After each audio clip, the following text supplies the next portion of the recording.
is turning into an ox. Our movie guy is here to talk about the Fox Film Studios. As word is out, 21st Century Fox wants to buy Time Warner. A lot of big business going on here.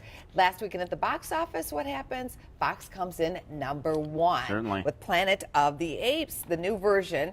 Transformers came in #2, Tammy 3, #4, Jump Street, and 5, How to Train Your Dragon. Now, you actually came out with some releases for this year from Fox, and all moneymakers here: X-Men, Rio 2, How to Train Your Dragon 2, The Fault in Our Stars, The Other Woman, Dawn of the Planet of the Apes, which we just mentioned, and Son of God. So look what happens here.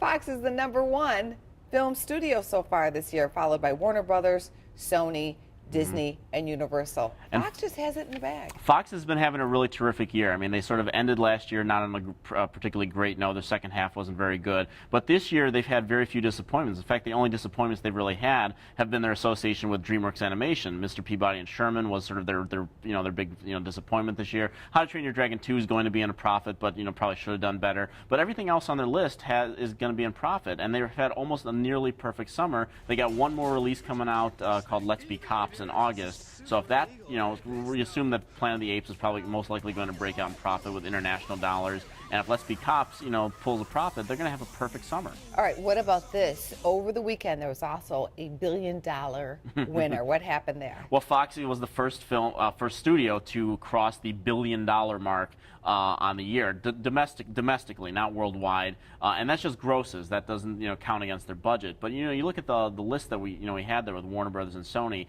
Sony is just sort of barely into profit. Those numbers look really good as far as the grosses are concerned. But Warner Brothers and Sony have had their number of disappointments, some bigger than others. So those numbers are a little bit inflated there. But Fox has really earned their #1 slot right now. But Fox does not have a new movie coming out this weekend. Here's a look at what to look for at the box office. Planes, Fire and Rescue. That's a Planes sequel to last year's Disney film. The Purge, Anarchy, Sex Tape by Sony, and Wish I Was Here. Yeah, this is going to be an interesting weekend in the box office. I mean, Planes, Fire and Rescue could actually challenge Apes for the #1 slot, depending on how far Apes falls. I think Planes is actually going to do somewhere in the vicinity of 30 million. Very well marketed film. The toy line is completely out there. Kids love it. Sex Tape is a film that I think could be a summer sleeper. We'll see how the reviews are kind of meh on it right now. But The Bad Teacher, we didn't like that either, and that made 100 million. The Purge, Anarchy, big surprise last year. Small budget, little horror film, and then it's coming out with a sequel. I think that's one not going to do as well, maybe in the low 20s. Wish I Was Here is sort of an interesting film because this is Zach Braff's new film. Had a big hit with Garden State back in 2004, and this is a Kickstarter campaign. We've talked about that many times this year, and there's been sort of this backlash against the idea that celebrities are now using Kickstarter. The reviews on Wish I Was Here have not been that good since Sundance. I'm one of the very big supporters of this film. I think it's very interesting. It really kind of moved me to tears by the end. I think it's probably the best film to see in theaters right now, so people should check that one out. If it made you cry, I'm in. Thanks for coming on the show.